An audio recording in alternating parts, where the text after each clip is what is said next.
faut un mouchoir. Sans mouchoir, t'es fichu. Pic! Bon, il va à la synagogue. À l'époque, on est à 40-50 ans, il n'y avait pas des mouchoirs comme il y a aujourd'hui à la synagogue. Alors il faut son mouchoir. Dilemme. La Torah interdit de porter à l'extérieur Shabbat. Bon, alors je ne porte pas. Ah, ben, comment je vais faire? Je suis dans la Manche, ça ne se fait pas. Baruch Hashem, pique sur le sidour. Ça fout mal. Un peu la Torah. Baruch Hashem Vorar, pique sur le Sefer Torah. T'imagines la honte? Bon, je prends le mouchoir c'est interdit. Moi, j'entre à la maison. Et c'est lecture de la Torah, Kaddish, Ktoucha. Et tu fais quoi de tout ça? Tu la mets de Sibour, le Minyan, on a besoin de toi. Ah, qu'est-ce que je fais? Bon, réfléchissons. D'abord, au Maroc, on portait. J'ai eu des grands rabbins porter au Maroc. C'est vrai, parce qu'au Maroc, il y avait une muraille qui entourait la ville. Donc c'était permis, gros bêtard. Et puis Moshe Rabbeinu. Ils ne connaissaient pas notre réalité ici en France. Au Maroc, il faisait bon sec. Dans le Mont Sinaï aussi, dans le désert. Si Moshe Rabbeinu, il était là, il ferait dans le ciel, il me dirait, avec ce rhume que j'ai, avec ce ton de chien qui est à Paris, arrête, fais pas l'idiot, c'est pas si grave, porter un mouchoir dans la rue, t'as pas allumé la lumière, t'as pas roulé en voiture, t'as rien fait, c'est pas grave. En plus, Dieu il comprend que c'est pour le minyan, tu fais des mitzvahs, faut arrêter d'être. Faut pas être trop carré, un peu, la Torah est intelligente, elle est humaine. Et il prend le mouchoir dans la rue. Ok. Avec un argumentaire. Il se marie à des enfants. Et comme Shabbat, chaque Shabbat, il prend son fils par la main, ils vont ensemble à la synagogue. Et notre arrière-grand-père est enrhumé chronique, et au milieu du chemin, comme ça, il prend son mouchoir, se mouche. Le gosse voit, papa, tu portes un mouchoir dans la poche, Shabbat, je comprends pas, on m'a dit qu'on pouvait pas, je comprends plus rien. On peut pas.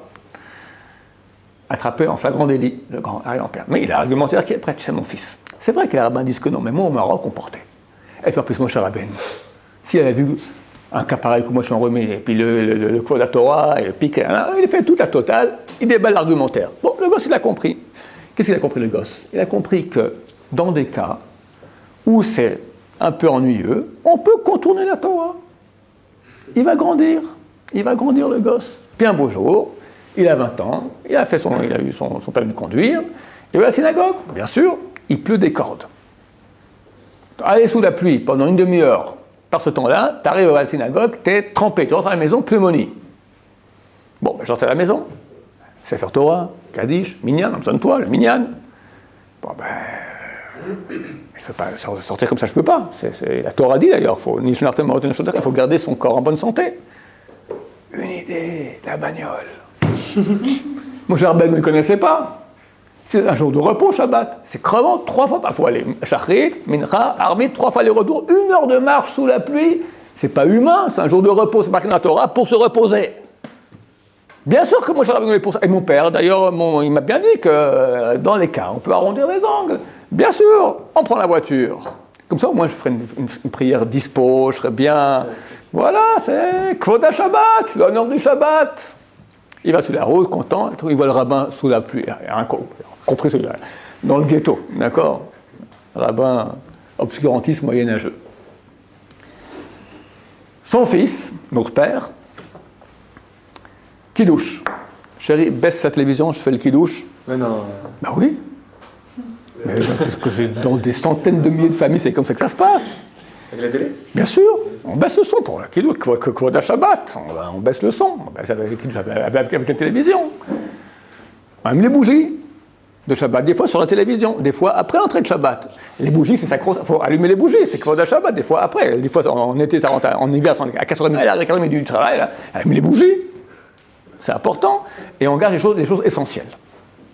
Alors, Brit Mila, Bar Mitzvah, mariage, Mezouza à l'intérieur, pas à l'extérieur, avec les temps qui passent, et décès dans enterrement juif. Maintenant, les fêtes importantes, Kippour, Rosh Hashanah, on va écouter le chauffard, Hanouka, ouais, vaguement, on fait une petite fête familiale avec les bougies, le soir du Seder, sacro-saint, c'est le I-Seder, c'est le ordre, c'est tout à fait le contraire, c'est pour nous ordonner, comment ça va, il n'y a rien, voilà. D'accord? Et l'essentiel de tout, on garde des traditions culinaires. couscous boulette vendredi soir pour les Tunisiens, DAF pour les Marocains, gefilte fish pour nos pauvres frères ashkénazes, d'accord? Ça, c'est sacro-saint, ça, c'est ce qui reste jusqu'à la fin.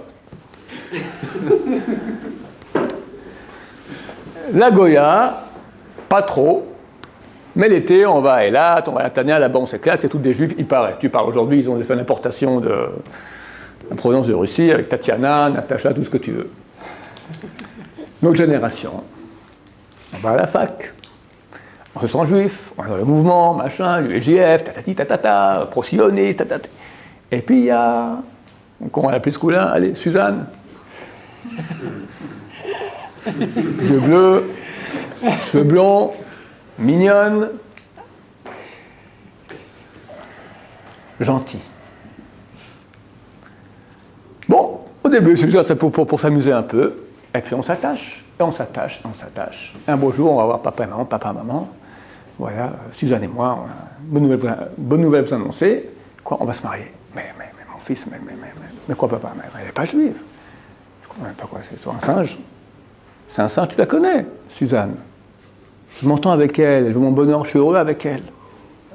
Rachel et Sarah, j'ai essayé. Elles sont casse-pieds, elles sont dures, elles sont jamais contentes. Et puis j'ai amené Suzanne à la synagogue. Elle a adoré.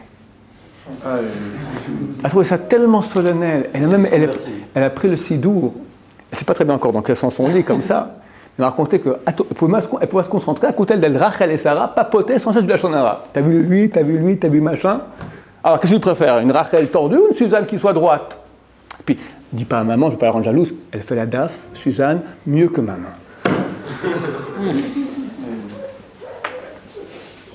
Elle accepte, je vais parler, on fait la Brit Mila pour nos enfants, on la fait la Brit Mila, il y a un rabbin qui fait la Brit Mila aussi quand la mère n'est pas juive. Tout va très bien. Et puis, elle adore Israël, elle veut habiter Israël.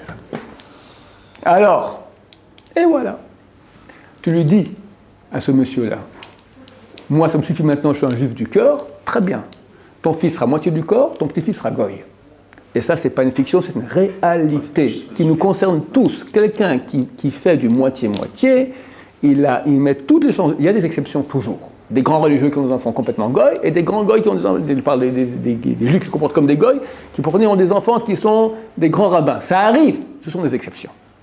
On doit mettre toutes les chances de notre côté. Quand on est intègre, quand on est droit, quand le fils il voit qu'au-dessus de tout il y a la Torah, qu'on est prêt à tous les sacrifices pour la Torah, ça rentre dans sa moelle épinière. Il comprend que la Torah c'est au-dessus de tout.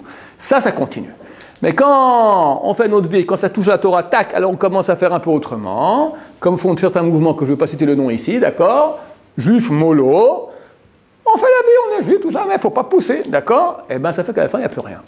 Et ça c'est une réalité. Les mouvements libéraux sont florissants. De quoi? Il n'y a pas d'arrière-petit-fils de libéral. Un arrière-petit-fils de libéral, il est goy, fini, complètement assimilé. Ils sont florissants par des juifs, dont les ancêtres étaient religieux, qui ont fait moins. À la fin, ils rentrent dans un truc libéral où ils peuvent s'appeler juif alors que tout est permis. Baruch Adonai, le Amen.